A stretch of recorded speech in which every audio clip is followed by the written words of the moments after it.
ॐ गजाननं भूतगणादिसेवितं कपीतजम्बूफलचारुभक्षणम् उमासुतं शोकविनाशकारकं नमामि विघ्नेश्वरपादपङ्कजं। कृष्णाय वासुदेवाय हरे परमात्मने प्रणतः क्लेशनाशाय गोविंदाय नमो नमः। ओम श्री महापुरुष देवाय नमः। ओम श्री गुरुदेवाय नमः। ओम आनंद स्वरूप भगवान की जय। ओम शांति स्वरूप भगवान की जय। हमारा चिंतन गीता अध्याय 5 श्लोक 12 पर चल रहा है। भगवान कहते हैं निश्चल भक्त शुद्ध शांति प्राप्त करता है, क्योंकि वह समस्त कर्म फल मुझे अर्पित कर देता है। किंतु जो व्यक्ति भगवान से युक्त नहीं है और जो अपने कर्म का फल चाहता है, वह बंध जाता है। कर्म योग की महिमा का वर्णन करते हुए प्रभु दोनों विधि अन्वय और व्यतिरेक से बता रहे हैं। अन्वय यानी पॉजिटिव कंक्लूजन और व्यतिरेक नेगेटिव रिडक्शन। जो ये करता है उसको क्या प्राप्त होता है और जो ये नहीं करता है उसका जीवन कैसा होता है, वो एक ही श्लोक में प्रभु ने बता दिया है। नैष्ठिक शांति के पास है। नैष्ठिक शांति क्या है, ये हमने चिंतन किया। तो नैष्ठिक शांति जिसके पास है और जो नहीं प्राप्त कर सकता वो कैसे चूक जाता है, उस पर हमने विशेष चिंतन किया। संसार में हम जब किसी वस्तु का, किसी विचार का त्याग करते हैं तो वो त्याग भी संसारिक त्याग होता है। वो नैष्ठिक शांति नहीं दे सकता है। और मन की इस स्वभाव को जानिए आप।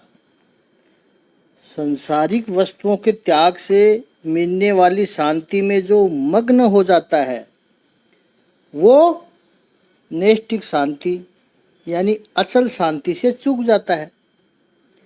नैष्ठिक शांति के लिए क्या है? नैष्ठिक शांति के लिए वस्तु भले ही उसके स्थान पर रहे, लेकिन वस्तु में से राग और द्वेष निकाल दिए जाए। राग और द्वेष का जिसने त्याग कर दिया है वो नैष्ठिक शांति पाता है। वस्तु को छोड़ने की आवश्यकता नहीं है। वस्तु के भीतर से राग और द्वेष निकल जाए तो सुख खोखली हो गई। वस्तु होगा, व्यक्ति होगा, विचार होगा, लेकिन मुझे कुछ भी नहीं चाहिए इनमें से। संसारिक त्याग में क्या है? आप वस्तु को देखो, आकर्षण निर्माण होगा। आकर्षण की वजह से राग निर्माण होगा और राग निर्माण होगा तो उसको पकड़ने का पुरुषार्थ करोगे, प्रयत्न करके उस वस्तु को पकड़ोगे। वो वस्तु हाथ में आए और फिर उसका त्याग करो और वो त्याग करके शांति मिले, तो इतना बड़ा यू टर्न लेना है। उससे तो बेहतर है वस्तु अपने स्थान पर रहे। वस्तु अपने स्थान पर रहे, मन में से राग द्वेष चले जाए, बस। ये नैष्ठिक शांति है। यह युक्त व्यक्ति की शांति है। और अयुक्त व्यक्ति जो है वो अयुक्त है। काम कारेण फले शक्य निबद्धते। अयोगी जो योगी नहीं है, अयोगी, इसका अर्थ सकाम व्यक्ति। हर जगह उसको कामना ही कामना लगी रहती है। कुछ भी करना हो तो मुझे क्या मिलेगा, मुझे क्या मिलेगा। यदि कुछ मिले नहीं तो वो कर्म करने को भी तैयार नहीं होगा।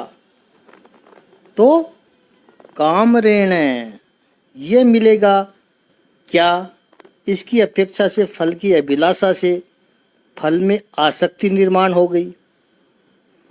और क्या हुआ, निबद्धते, बंधन में आ जाते हैं। बिना अपेक्षा के तो लोग मंदिर में भी नहीं जाते हैं। एक व्यक्ति से कहा चलो भगवान के दर्शन करने मंदिर में चलते हैं। उसने कहा नहीं नहीं, आजकल सब ठीक चल रहा है, अभी तो कोई प्रॉब्लम ही नहीं है, तो क्यों भगवान को परेशान करें। अपेक्षा लेकर के यदि मंदिर में भी जाओ तो मंदिर भी दुकान बन जाता है। और निष्काम कर्मयोग करने के लिए बाजार में भी यदि आप जाओ तो बाजार की यात्रा भी तीर्थ यात्रा बन जाएगी। निष्काम होना चाहिए। और एक बात ये भी देख लेना संसार में कि जो निरंतर कामनाओं के संग रहता है, कामनाओं के संग ही जीता है, सकाम कर्म करते रहता है, उसकी कामना कभी पूर्ण नहीं होती है। एक पूर्ण हुई, दूसरी कामना आ जाती है। लेकिन जो निष्काम होता है उसके ऊपर प्रतिपल प्रसन्नता की वृष्टि होती रहती है। और जो मांगता है वो तो भिक्षुक रह जाता है, और जो मांगना छोड़ देता है वो वैभवशाली हो जाता है। अपेक्षा को छोड़ दो। संस्कृत में एक बहुत सुंदर श्लोक है जिसमें कुत्ता और हाथी की तुलना की है, श्वान और गज की। श्वान को प्रतीक माना है सकाम कर्म करने वाला, कामी लोगों का प्रतीक माना है। और गज यानी हाथी को प्रतीक माना है निष्काम कर्म करने वाला। एक तरफ श्वान है, कुत्ता है, तो जैसे ही कोई हाथ में रोटी का टुकड़ा लेकर आए तो कुत्ता क्या करता है, जीभ निकालकर, पूंछ हिलाकर उसके पैर चाटने लगता है। जमीन पर उल्टा हो जाएगा, अपना पेट दिखाएगा, पैर हिलाएगा। आप सबने देखा है ऐसा कुत्ते को करते हुए। बस एक आधी रोटी के लिए इतना करता है, कुत्ता ये सब करने लगता है। ये सकाम व्यक्ति की मनोदशा है। ऐसे ही सकाम व्यक्ति है। और दूसरी तरफ हाथी के सामने, ये हमने देखा है अपनी आंखों से, हाथी के सामने महावत भोजन रखता है, वो हाथी तुरंत खाता नहीं है, वो महावत कहता रहता है खाओ खाओ। उसकी सूंड पर हाथ सहलाएगा, पीठ थपथपाएगा, खाओ खाओ। 10-15 मिनट महावत उसको ऐसा करता है, तब जाकर हाथी खाएगा। वो भी पहले खाने को सूंड में उठाकर चारों तरफ बिखेरेगा, फिर वो खाता है। तो पहली बात तो खाने के लिए आग्रह करना पड़ता है। ये पालतू हाथी देखा हमने, उसकी बात चल रही है। ऐसे ही संस्कारी परिवार वालों को पता है कि कोई घर पर आए और हम भले ही उनको पूछते हैं कि आप क्या लोगे, चाय, कॉफ़ी, जूस, वो कहेगा कॉफ़ी नहीं, फ्रूट जूस ला दो। ठीक है, तो आप अच्छा सा जूस बनाकर सामने रखा, तो जो संस्कारी होगा वो सीधा उठाकर पीने नहीं लगेगा। उससे पूछ कर रखा है आपने, उसने जूस के लिए हाँ की है, लेकिन रखने के बाद भी कहना पड़ता है प्लीज लीजिए न। तब लेता है वो। रखा और पी गया, ये अच्छे संस्कार नहीं है। कहना पड़ता है प्लीज लीजिए, ऐसे ही हाथी को कहना पड़ता है, फिर उड़ाता है वो चारों तरफ। ऐसे ही बालक करता है। बड़ा आश्चर्य होता है कि हमें बचपन से एक संस्कार दिए हैं कि भोजन करने बैठो तो एक दाना भी बाहर नहीं गिरना चाहिए, वो वेस्ट नहीं करना है, ऐसा सिखाया गया था। अब हाथी तो अपना भोजन लेकर पहले उड़ाता है चारों तरफ, लेकिन हाथी पागल नहीं है। लेकिन कोई कह सकता है कि पागल नहीं है, लेकिन वो अपना भोजन उड़ा क्यों रहा है? तो समझदार आदमी समझता है कि हाथी स्वयं को जंगल का राजा समझता है, और हाथी ये मानता है कि मेरे पास तो शक्ति है, मैं तो कहीं से भी भोजन पा लूँगा। लेकिन मैं जब भोजन कर रहा हूँ तो उसके पहले मेरे आसपास जो भी छोटे मोटे जानवर है, जीव जंतु है, वो भूखे न रहने चाहिए। तो हाथी अपना खाना घास को इधर उधर उड़ाएगा, उसमें से कितने छोटे छोटे जो जानवरों का पेट भर जाएगा, खरगोश, हिरन आदि, वो खाते हैं, तब जाकर हाथी भोजन करता है। ये निष्काम व्यक्ति का कर्म है। इसलिए यह श्लोक मुझे इतना प्रिय है कि कितने सटीक रूप से सकाम व्यक्ति का चित्रण किया गया है इस श्लोक में। कि सकाम व्यक्ति तो एक मात्र श्वान की तरह होता है, टुकड़ा फेंको उधर ही पूंछ हिलाता हुआ भागता हुआ जाता है। इसके पास से कुछ मिलेगा, इसके पास से कुछ मिलेगा, ये मेरी प्रशंसा करेगा, ये मुझे पैसा देगा, ये मुझे अच्छी नौकरी दिला देगा, मेरे व्यापार में बढ़ोतरी करेगा। छोड़ो सकाम कर्मों को। हमारे भीतर यदि सात्विकता है, हमारे भीतर यदि शक्ति है, तो निष्कामता होनी चाहिए। सकाम व्यक्ति हमेशा बंधन में पड़े रहता है, निष्काम व्यक्ति ही नैष्ठिक शांति की अनुभूति कर सकता है। अब 13वां श्लोक लेते हैं। 5वें अध्याय का 13वें श्लोक का शाब्दिक अर्थ है कि जब देहधारी जीवात्मा अपनी प्रकृति को वश में कर लेता है और मन से समस्त कर्मों का परित्याग कर देता है, तब वह 9 द्वार वाले नगर यानी इस भौतिक शरीर में बिना कुछ किए कराए सुखपूर्वक रहता है। प्रभु ने कहा सर्व कर्माणि।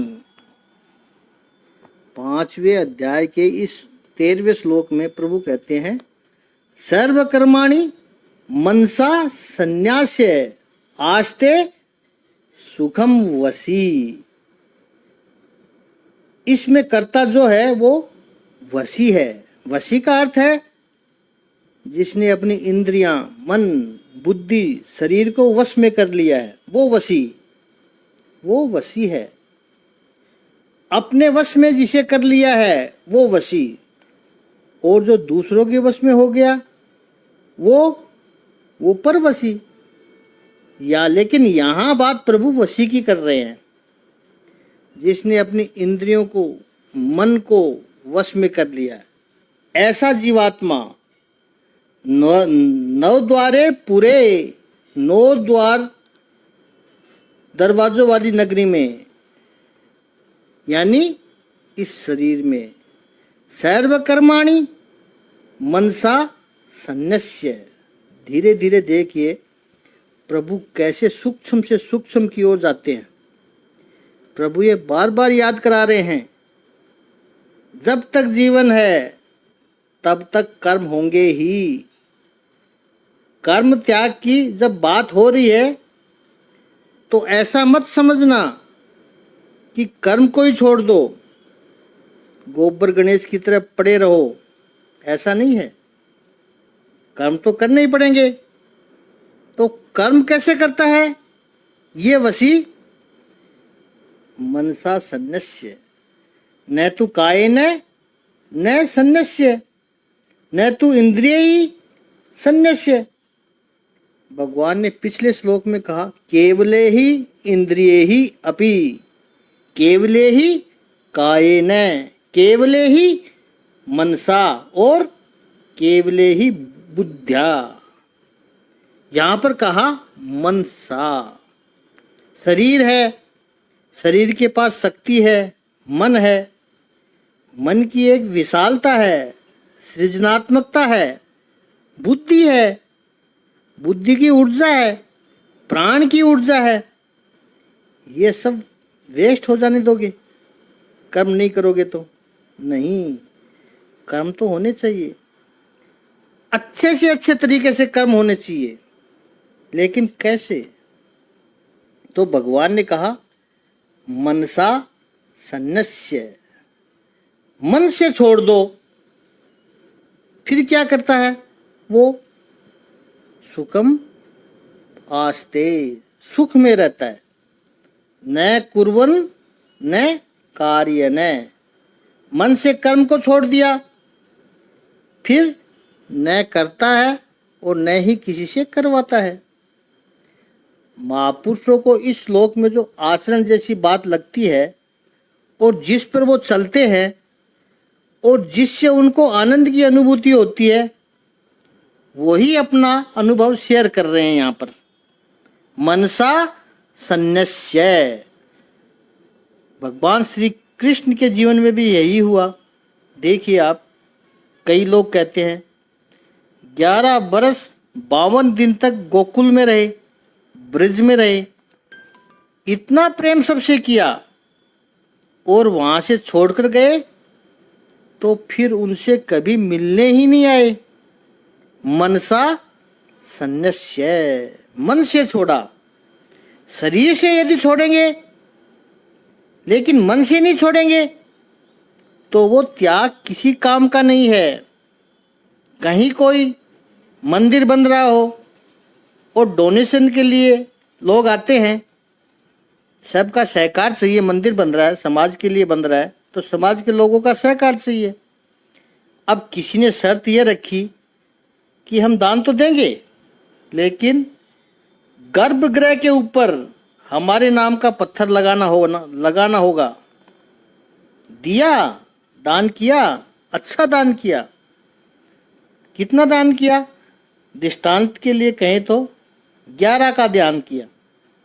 अब वो 11 क्या है वो आप तय कर लो, आप अपनी कैपेसिटी के अनुसार अनुमान लगा लो।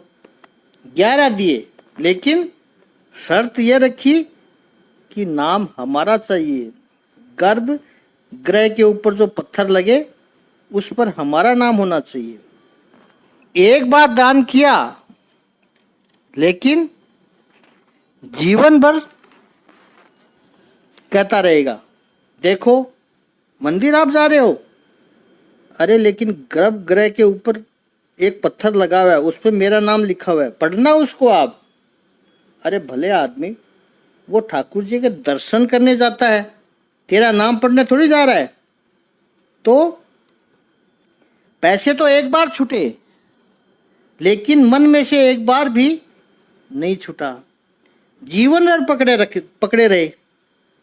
ये त्याग कोई त्याग नहीं हुआ। भगवत गीता इसको त्याग नहीं कहेगी। ऐसे लोग देखे हैं कि गर्भगृह पर अपना नाम लिखवाया हो और कोई बड़ा उत्सव हो, जन्माष्टमी या कोई बड़ा उत्सव हो रहा हो और डेकोरेशन सब किया हो, फूलों से डेकोरेशन किया और फूलों की वजह से डेकोरेशन हुआ, उसकी वजह से उसका नाम ढक जाए तो उसको कई दिनों तक नींद नहीं आती है। वो क्या कहेगा, अब की बार चंदा लेने आना मेरे पास, मैं ही दूंगा तुमको चंदा। मारो नाम ढक दियो, उसकी शांति गई। देने के बाद भी नहीं छूटा, नहीं, उसके हाथ से नहीं छूट रहा है। हमारे हास्य कलाकार कहते हैं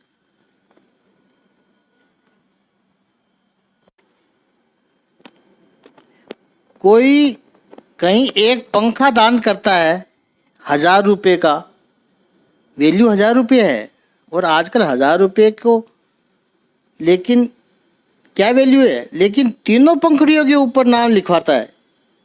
एक पर अपना नाम, दूसरी पंखुड़ी पर बाप का नाम और तीसरी पर दादा का नाम लिखवाएगा, ताकि पंखा चले तो तीनों पीढ़ियों को चक्कर आना चाहिए।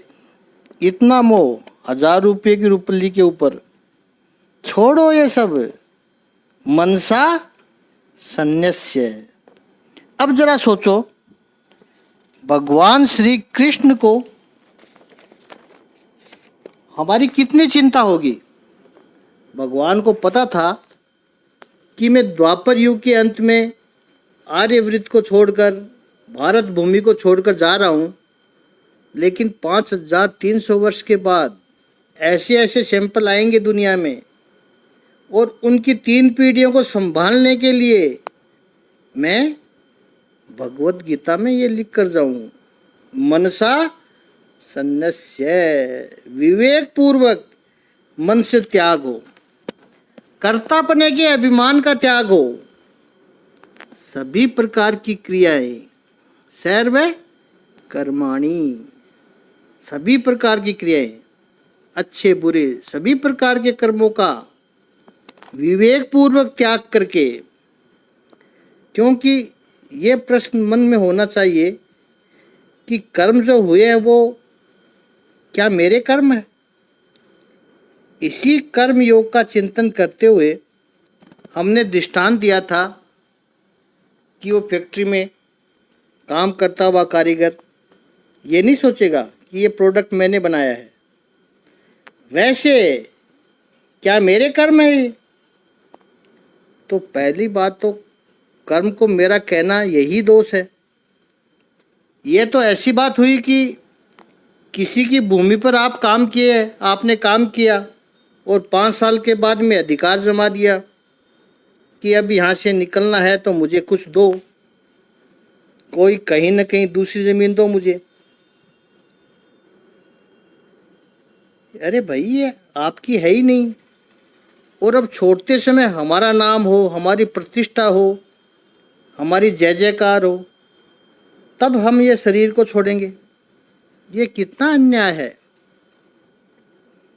जिसको ये पता चल गया कि मेरा ये है ही कुछ नहीं, सर्व कर्माणि नैव कुर्वन् कार्यन, न वो करता है और न ही करवाता है। इसका अर्थ कर्म हो रहे हैं, केवल उसकी उपस्थिति में हो रहे हैं। जैसे प्रातः काल में सूर्योदय होता हो तो पुष्प अपने आप खिलने लगते हैं। सूर्य जाकर के पुष्प की एक एक पंखुड़ी को खोलता नहीं है, और न ही सूर्य ऑर्डर देता है कि मैं आ गया हूँ तो सारे फूल खिल जाने चाहिए, सब लोग बिस्तर छोड़कर उठ जाने चाहिए। सूर्य अनाउंसमेंट नहीं करता है। सूर्य कहता मैं आया हूँ। अब जिसको अपनी मर्जी है तो खिले, उठना है उठे, और किसी को आंखें बंद करके बिस्तर पर पड़े रहना है तो पड़ा रहे। बने हुए हो उल्लू आंखें बंद करके। अब सूर्य उल्लू से विनती करने जाएगा कि इतना प्रकाश हो गया, खोल तेरी आंखें। उल्लू कहेगा मुझे तो बंद ही रखनी है। इसका अर्थ सूर्योदय के बाद जो सोने वाले की बात हम नहीं कर रहे हैं, हम तो उल्लू की बात कर रहे हैं भाई। सूर्य की उपस्थिति से कर्म होते हैं। ऐसे ही जो एक कर्मयोगी है, निष्काम कर्मयोगी है, उसकी उपस्थिति से कर्म होते हैं। नैव कुर्वन् कार्यन, और ऐसा कर्मयोगी सुखम आस्ते, सुख से रहता है। पहली बात ये प्रश्न होगा कि यदि सर्वाणि कर्माणि संन्यस्त, सब कर्मों को त्याग देता है, तो फिर उसका जीवन कैसे चलता है, व्यवहार कैसे चलता है, संसार में वो रहता है कैसे रहता है। अगर वो कर्म ही न करे तो कैसे चलेगा काम।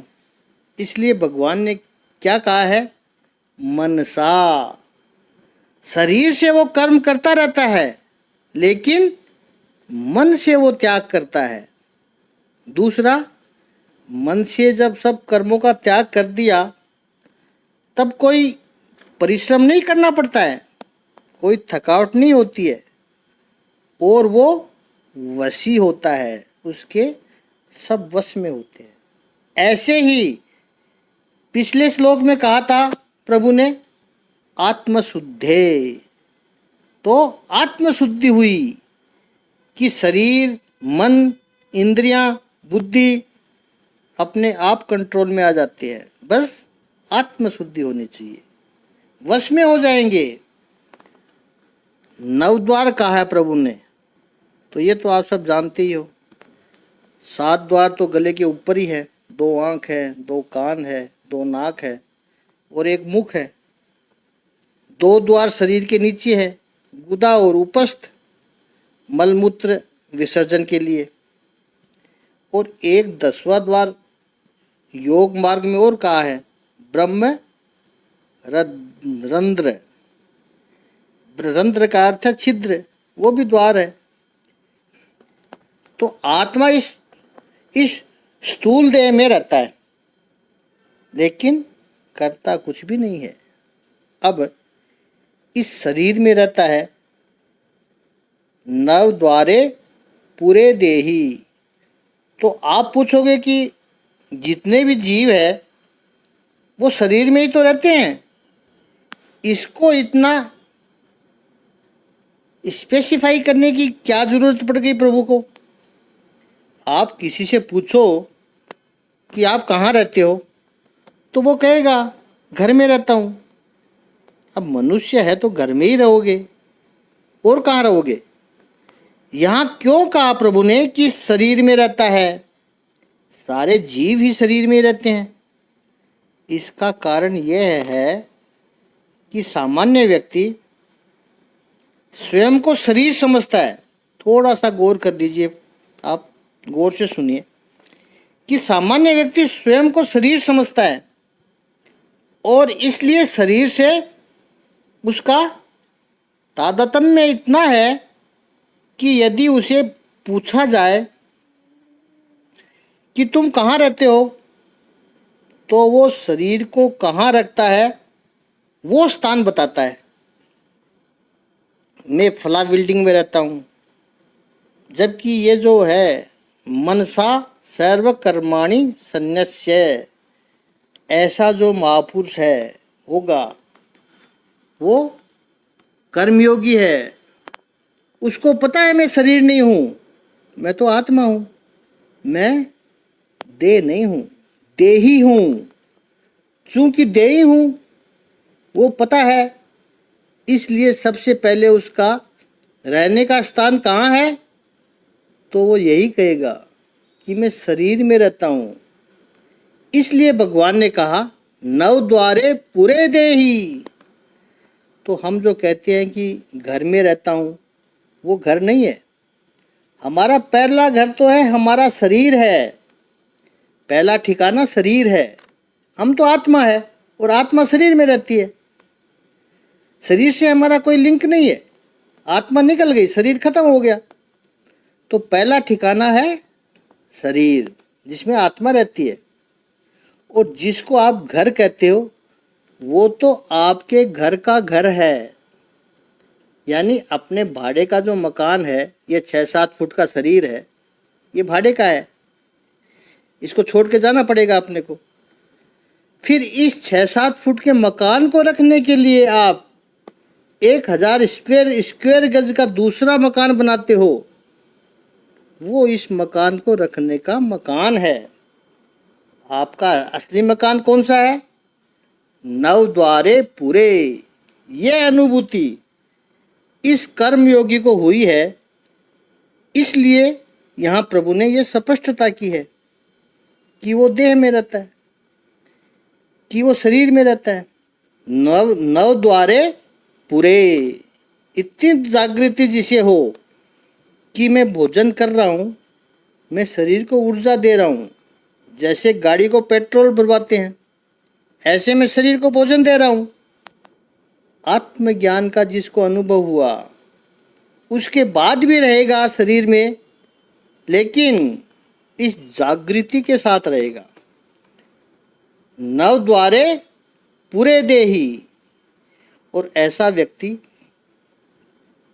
नैव कुर्वन् कार्य न, निश्चित ध्येय की पूर्ति के लिए वो कार्य करता रहता है।